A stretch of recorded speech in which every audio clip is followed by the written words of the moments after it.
ഇതൊക്കെ ഇവരുടെ മാത്രം അനുഭവങ്ങളായിരിക്കില്ല.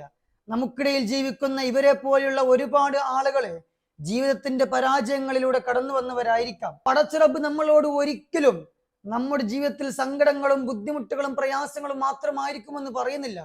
പടച്ചിറപ്പ് പറയുന്നുള്ളത് ഇന്ന മഅൽ ഉസ്രി യുസ്ര, എല്ലാ സങ്കടങ്ങൾക്ക് ശേഷവും എല്ലാ ബുദ്ധിമുട്ടുകൾക്കും പ്രയാസങ്ങൾക്ക് ശേഷം ഒരു സന്തോഷം വരാനുണ്ട്. നീ സന്തോഷിക്കുന്ന ദിവസം കടന്നു വരാനുണ്ട്.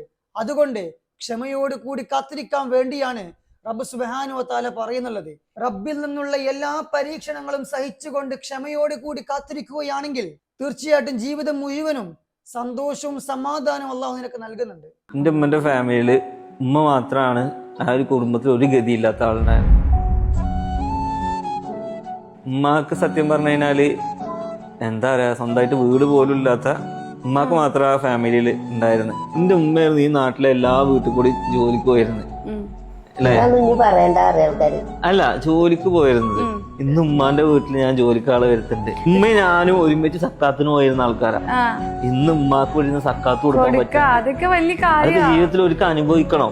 നമ്മൾ എന്നും കഷ്ടപ്പാട് മാത്രം, എന്റെ ജീവിതം കഷ്ടപ്പാട് മാത്രമാണ് നമ്മൾ ചിന്തിക്കരുത്. ഒരിക്കലെങ്കിലും ഓല പോലെ എനിക്കൊന്നും ആയാൽ മതിയായിരുന്നു നമ്മൾ ആഗ്രഹിച്ച് നേടിയിട്ടുണ്ടെങ്കിൽ അതിനോളം മധുരം വേറെ ഒന്നുമില്ല.